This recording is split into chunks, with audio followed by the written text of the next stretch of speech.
I pulled up to the house I had called home for over 30 years, and my heart sank. The familiar colonial-style facade was gone, replaced by sleek modern lines and a fresh coat of gray paint. A massive for sale sign stood defiantly on the perfectly manicured lawn. "Dennis, what's going on? I didn't authorize this!" I exclaimed as he emerged from the front door, his expression a mixture of guilt and defiance. "Relax, Maggie. You should have been here. Now it's out of our hands," he replied dismissively, waving a hand towards the renovated property. My mind raced, trying to process the jarring changes. This was my family's home, filled with memories and history. How could he make such drastic decisions without consulting me? As I stepped inside, the gut punch intensified. Gone were the warm, familiar tones and furnishings I had carefully curated over the years. In their place, a stark, minimalist design that felt cold and unwelcoming. "Mom's been a godsend overseeing the whole project," Dennis said, his tone almost mocking. "She knows what's best for us." There she was, my mother-in-law Joan, surveying the transformed space with a self-satisfied smirk. "It was time for an update, Maggie. This place was stuck in the past, just like you." Her words stung, but I bit my tongue. After months of caring for my ailing parents, I didn't have the energy for another battle with Joan's passive-aggressive jabs. "Where are my things?" I asked, dreading the answer. "We had to make room for the new look," Joan replied dismissively. "Don't worry, we kept a few sentimental pieces in storage." Storage? My stomach churned at the thought of my cherished belongings, collected over a lifetime, carelessly packed away. As I wandered through the hollow, unfamiliar rooms, an overwhelming sense of betrayal washed over me. This was no longer my home. It was a staged set, stripped of warmth and soul. In the kitchen, I found Dennis poring over paperwork with a young, attractive woman I didn't recognize. They looked up, their expressions a mixture of surprise and guilt. "Maggie, you're back early," Dennis stammered. "This is Sarah, our realtor. She's been invaluable in getting the house ready for market." Sarah extended a perfectly manicured hand, her smile saccharine sweet. "It's so nice to finally meet you, Margaret. Dennis has told me so much about you." I forced a tight smile, my mind reeling. Ready for market? They were selling my family's home without my consent? As Sarah droned on about staging and curb appeal, I tuned her out, my gaze fixed on Dennis. His eyes averted mine, and in that moment, I realized the depth of his deception.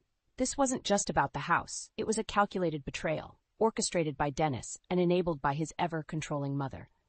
A cold, sinking feeling gripped me as I recognized the true extent of how little they valued my input or respected my place in this family. I had been naive, blind to the cracks forming in the foundation of my life. But now, the veil had been lifted, and I saw the harsh reality staring back at me. This was no longer my home. It was a battlefield, and I would have to fight to reclaim what was rightfully mine. I sat numbly on the edge of the bed in the guest room, my mind replaying the events of the day like a broken record. How could Dennis do this to me, to us? After 30 years of marriage, of building a life together, he had thrown it all away without a second thought. As the shock began to subside, a familiar ache settled in my chest, the dull ache of disappointment I had grown accustomed to over the years. I should have seen the signs, the subtle shifts in his behavior that I had chosen to ignore, desperate to cling to the illusion of the perfect family. Dennis had always been distant, more focused on his work and hobbies than on cultivating our relationship. But I had foolishly believed that was just his way, that deep down he still loved and cherished me. Now the truth was laid bare. I had simply been a convenient accessory in his life, easily discarded when something shinier came along. And Joan, my own mother-in-law, the woman who should have been my closest ally, had been the architect of this betrayal all along. Her constant belittling, her snide remarks about my capabilities as a wife and mother, they had all been carefully calculated jabs, chipping away at my self-worth until I was too broken to fight back. Tears stung my eyes as I remembered the countless times I had defended her to my own family, making excuses for her behavior. She's just old-fashioned, I would say. She means well, deep down. But the truth was, Joan had never accepted me as part of her family. To her, I was an interloper, a threat to the twisted, codependent bond she shared with her son. The sound of laughter from downstairs snapped me back to reality. Dennis and Joan, celebrating their victory over me, no doubt reveling in the spoils of their deception. My fists clenched involuntarily, a surge of anger replacing the sadness that had consumed me moments before. I thought of my parents, the way their faces had lit up when Dennis and I had first brought them to this house, our forever home. They had trusted him, believed in the life we were building together, and now their legacy, the home they had gifted us out of love, was being sold off like a piece of merchandise, all for Dennis's selfish gain. A renewed sense of determination washed over me. I would not let them win. Not this time. Rising from the bed, I began to gather my things, my mind already formulating a plan. First, I needed evidence, proof of Dennis's misdeeds that not even Joan could deny or spin in her favor. Then, I would rally my troops, the friends and family who had stood by me through thick and thin, the ones who had always seen through Joan's false pretenses. This was war, and I would fight with everything I had to reclaim what was rightfully mine, my home, my dignity, my life. Dennis and Joan had made the mistake of underestimating me, of believing I would simply roll over and accept their betrayal. Well, they were in for a rude awakening. As I zipped up my suitcase, a small, defiant smile tugged at the corners of my mouth.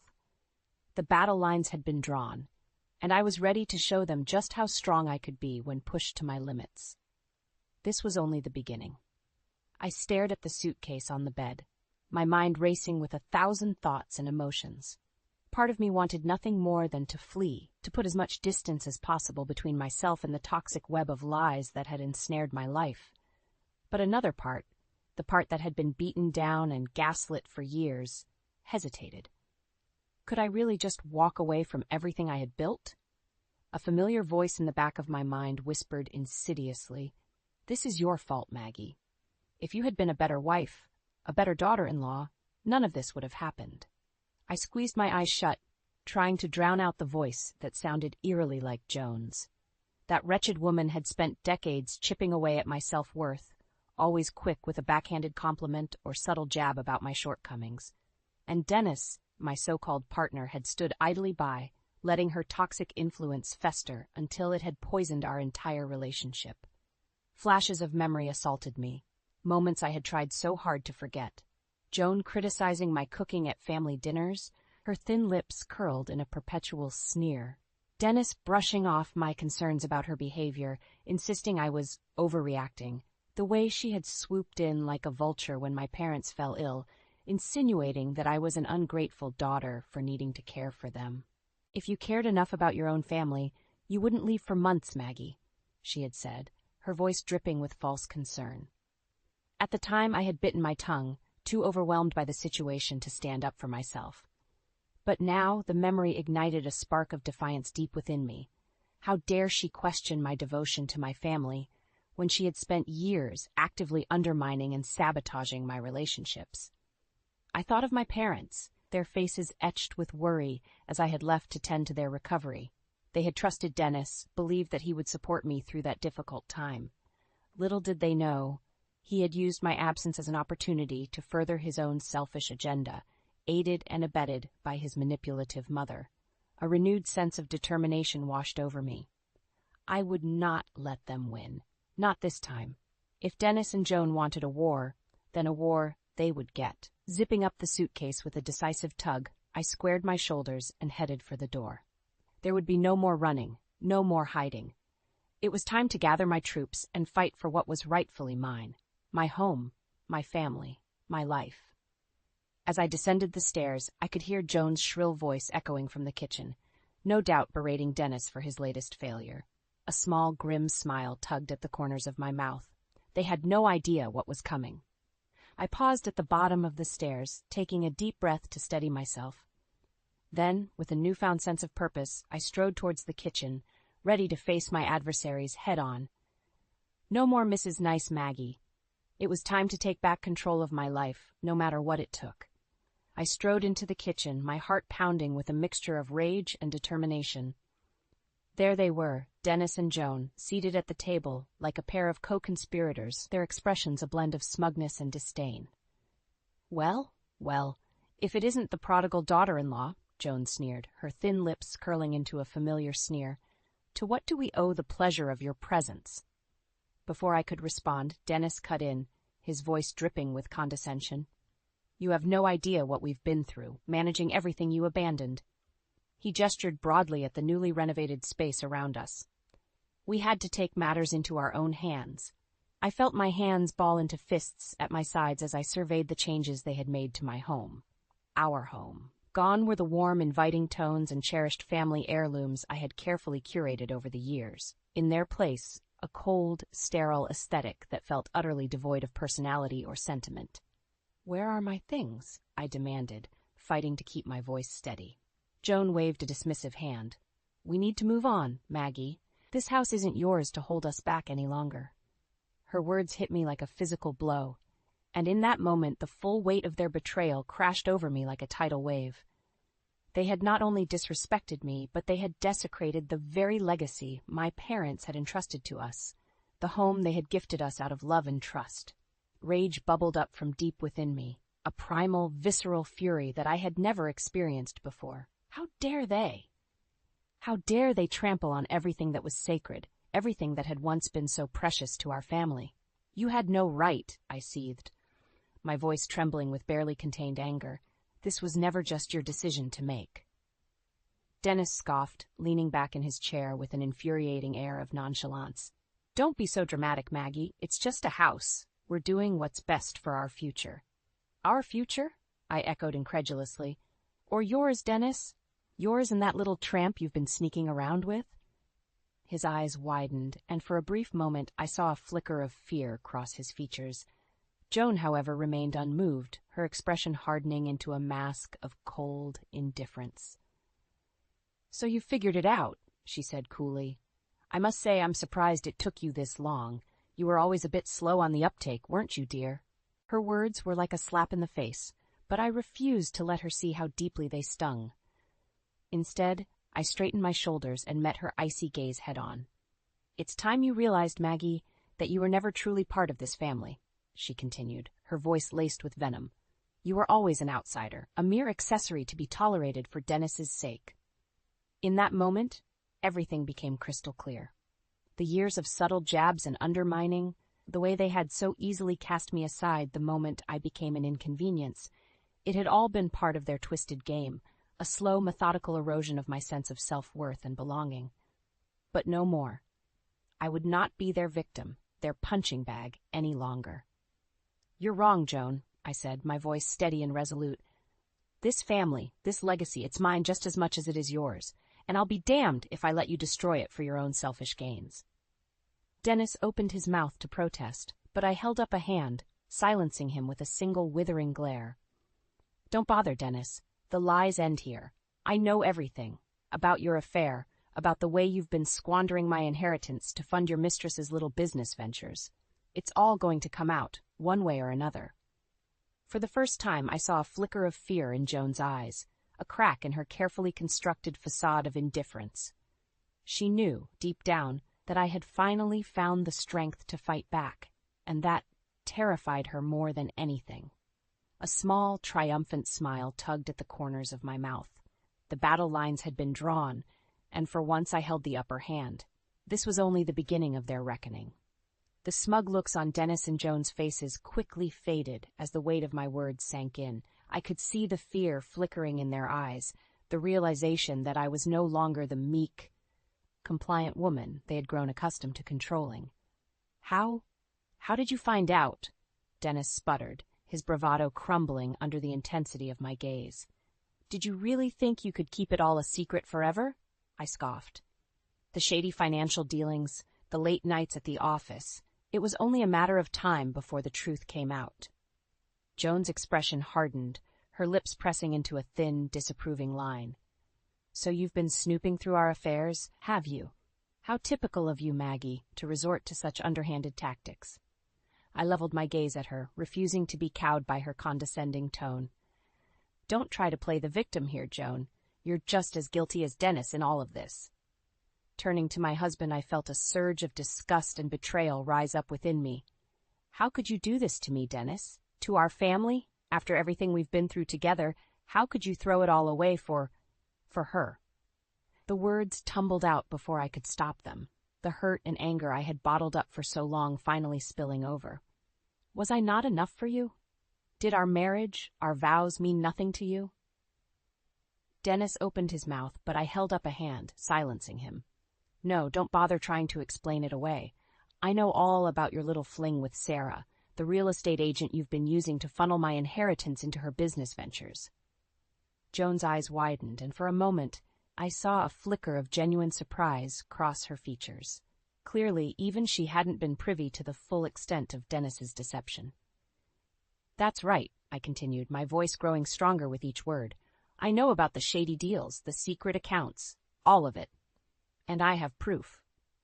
Reaching into my bag, I pulled out a thick manila envelope stuffed with financial records, copies of incriminating emails, and other damning evidence I had painstakingly gathered over the past few weeks. You see, while you two were busy plotting behind my back, I was doing a little digging of my own. And what I found was a web of lies and betrayal that goes deeper than I ever could have imagined. Dennis's face had drained of color, his eyes darting nervously between me and the envelope in my hands. Joan, however, remained stubbornly defiant, her chin jutting out in a show of false bravado. So what? She sneered. You have a few pieces of paper. That doesn't change the fact that you were never truly part of this family, Maggie. You were always an outsider, a mere accessory to be tolerated for Dennis's sake. Her words cut deep, but I refused to let her see how much they stung. Instead, I met her gaze head-on, my resolve unwavering. You're wrong, Joan, I said, my voice steady and resolute. This family, this legacy, it's mine just as much as it is yours, and I'll be damned if I let you destroy it for your own selfish gains. A heavy silence hung in the air, the weight of my words settling over us like a thick fog. For a moment, it seemed as though time itself had frozen, the three of us locked in a silent battle of wills. Then, without warning, Joan's composure cracked. Her face contorted into a mask of rage, and she slammed her fist down on the table with surprising force. How dare you? She spat, her voice trembling with barely contained fury. After everything we've done for you, this is how you repay us? With accusations and threats? I held her gaze, unflinching. I'm not threatening anyone, Joan. I'm simply stating the facts. And the fact is, you and Dennis have betrayed me in the worst possible way. But it ends here, today. No more lies, no more secrets. Turning to Dennis, I felt a pang of sadness mixed with resolve. I loved you, Dennis. Truly, I did. But this... I gestured around the cold, sterile room that had once been our warm, inviting home. This is too much. You've crossed a line that can never be uncrossed. His eyes pleaded with me, silently begging for forgiveness, but I had made up my mind. There was no going back, not after everything that had happened. It's over, I said, my voice heavy with finality. The life we had, the dreams we shared, it's all gone, Dennis, and you have no one to blame but yourself. With those words, I turned and walked away, leaving them to stew in the wreckage of their own making. It was time to start anew, to rebuild my life on my own terms, without the constant weight of their manipulation and betrayal holding me back. As I stepped out into the crisp evening air, a sense of liberation washed over me. The road ahead would be long and difficult, but for the first time in years, I felt truly free, and I would savor every moment of it. The weight of Dennis and Joan's betrayal hung heavy on my shoulders as I left the house that had once been my home. But even in the depths of my anger and hurt, a newfound sense of determination burned within me. I would not let them break me, not after everything they had put me through. My first stop was the storage unit where Joan had so carelessly stashed away my belongings. As I rifled through the haphazardly packed boxes, a wave of emotion washed over me. These weren't just material possessions. They were pieces of my life, memories and mementos that had been so callously discarded. Gently, I lifted out a faded photograph, its edges worn and creased from years of handling. It was a picture of my parents on their wedding day, beaming with joy and hope for the future that lay ahead of them. A lump formed in my throat as I traced the outline of their faces, my heart aching for the trust they had placed in Dennis, a trust he had so thoroughly shattered. Tucking the photograph safely into my bag, I continued my search, unearthing more treasures from the past. Old love letters from Dennis, souvenirs from our travels, even the tattered stuffed bear he had won for me at a carnival on our first date. Each item was a poignant reminder of the love we had once shared, a love that had been slowly poisoned by Joan's insidious influence and Dennis's own selfishness. But amidst the pain and heartache, a newfound sense of resolve took root within me. These mementos were not just reminders of what I had lost. They were proof of the life I had built, the sacrifices I had made, and the strength that had carried me through even the darkest of times. With a renewed sense of purpose, I began to gather the evidence I would need to expose Dennis and Joan's lies. Financial records, incriminating emails, anything that could shed light on the depth of their betrayal. As I pored over the documents, a clearer picture began to emerge, one of greed, manipulation, and utter disregard for the sanctity of our marriage. It was then that I knew what I had to do. I would not simply walk away and lick my wounds. No, I would fight back, rallying the support of those who had stood by me through thick and thin, those who had seen the truth of Dennis and Joan's actions long before I had been willing to open my eyes. One by one, I reached out to my closest friends and family members, laying bare the painful truth of what had transpired. And one by one, they rallied to my side, offering not just their sympathy, but their unwavering support and loyalty.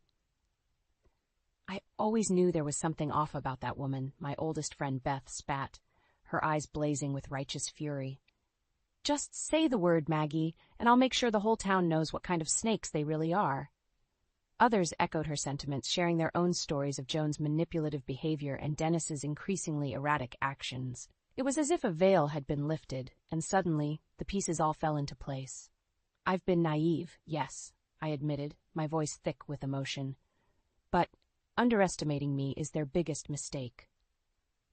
As the days passed, my network of allies grew stronger, each person bringing their own unique perspective and insights to the table. Together we pieced together a damning portrait of Dennis and Joan's misdeeds, a tapestry of lies and deceit that would be impossible to ignore or refute. And through it all, a newfound sense of strength and resilience took root within me. I was no longer the meek, downtrodden woman who had allowed herself to be controlled and belittled for far too long. No, I was a force to be reckoned with, a woman who had reclaimed her power and her sense of self-worth. As I looked around at the faces of those who had rallied to my side, I felt a surge of gratitude and determination. This was no longer just about me. It was about standing up for what was right, about refusing to let the toxic influence of people like Joan and Dennis poison the lives of others. With a deep breath, I squared my shoulders and turned to face the battle ahead. It was time to take the fight to them, to expose their lies and their betrayal for all the world to see. And this time I would not be silenced or cowed. This time I would emerge victorious, no matter the cost. The day of reckoning had finally arrived. As I stood before the gathered crowd of family and friends, a hush fell over the room, all eyes fixed on me with a mixture of curiosity and concern. "Thank you all for coming," I began, my voice steady despite the butterflies fluttering in my stomach. "I know there have been rumors circulating, whispers of discord within our family, and today I'm going to lay bare the truth, no matter how painful it may be." A murmur rippled through the crowd, but I pressed on, undeterred. For too long I've been a victim of manipulation and betrayal at the hands of those closest to me. My own husband, Dennis, and his mother, Joan, have conspired against me, trampling on the sanctity of our marriage and our family for their own selfish gains. Gasps of shock and disbelief echoed through the room, but I refused to falter. This was my moment, my chance to reclaim the dignity and respect that had been so cruelly stripped away from me. "It's true," I continued, my voice growing stronger with each word. "Dennis has been carrying on an affair with a younger woman, using my own inheritance to fund her business ventures behind my back." Turning to face my husband, I felt a surge of righteous anger coursing through my veins. "How could you, Dennis? How could you betray everything we built together, everything we sacrificed for this family?" He opened his mouth to speak, but I silenced him with a single, withering glare. "And you, Joan," I said, shifting my gaze to my mother-in-law's stony expression. "You were supposed to be my ally, my support system. Instead, you enabled and encouraged Dennis's betrayal, driven by your own twisted, possessive love for your son." Joan's eyes narrowed, her lips curling into a familiar sneer. "How dare you speak to me like that, you ungrateful little—" "Enough," I thundered, cutting her off mid-sentence. "I've endured your insults, your belittling, for far too long. But no more. This house, this legacy, it isn't yours to destroy. It's my blood, sweat, and tears you've trampled on, all for your own selfish desires." A heavy silence hung in the air, the weight of my words sinking in for all to bear witness. I could see the shock and disbelief etched on the faces of those around me, the realization that the perfect family they had envied was nothing but a carefully constructed facade. "I have proof," I continued, holding up the thick manila envelope that contained the damning evidence of Dennis and Joan's misdeeds. Financial records, emails, photographs, all of it documenting the depths of their betrayal. Slowly, I began to circulate the documents, allowing each person to see for themselves the ugly truth that had been hidden for so long. Whispers and gasps of outrage rippled through the crowd, and I knew in that moment that the tide had turned. Dennis stepped forward, his eyes pleading with me for forgiveness. "Maggie, please, let me explain." But I cut him off with a sharp shake of my head. "There's nothing to explain, Dennis. You made your choices, and now you have to live with the consequences." Turning back to the crowd, I drew myself up to my full height, a newfound sense of strength and resolve coursing through my veins. "This is not the end," I declared, my voice ringing out with conviction. "This is just the beginning of a new chapter, one where I reclaim my dignity, my self-worth, and my rightful place in this family." A smattering of applause broke out, growing louder and more fervent as the weight of my words sank in. I could see the respect and admiration in their eyes, a stark contrast to the pity and condescension I had grown so accustomed to. In that moment, I knew that I had won. Not just a battle, but a war against the toxic influences that had sought to diminish and control me for far too long. As I looked around at the faces of those who had rallied to my side, I felt a surge of gratitude and pride. This was my family, my true family. The ones who had seen me at my lowest and still believed in me, still stood by my side.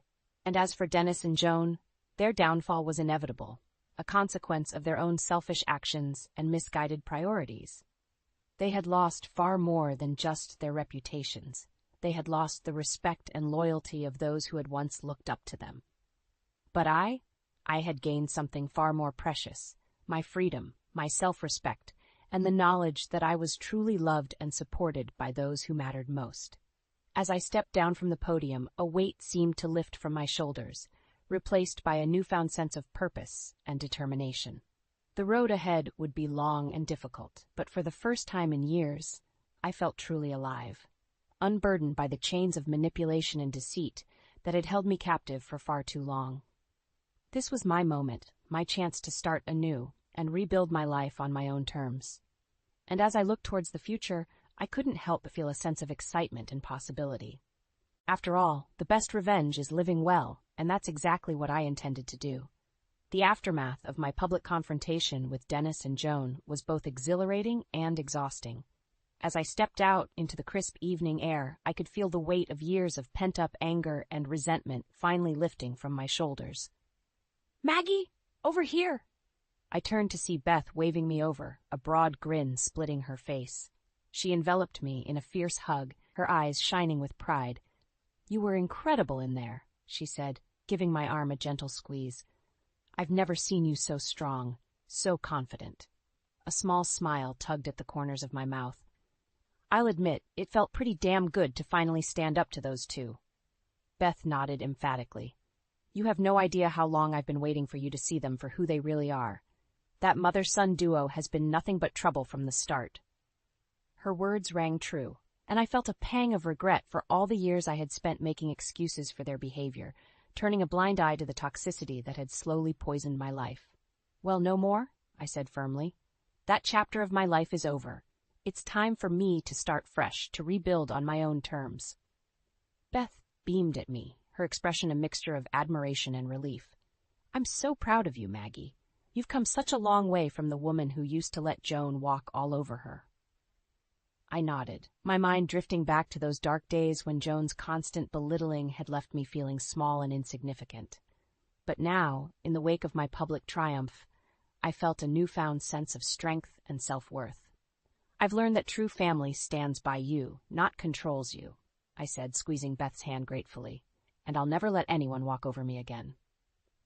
As the weeks passed, I found myself reconnecting with old friends and family members who had rallied to my side during my darkest hours. Their support and encouragement buoyed me, reminding me that I was far from alone in this new chapter of my life. And as for Dennis and Joan, well, let's just say the aftermath of their exposed misdeeds was far from pretty.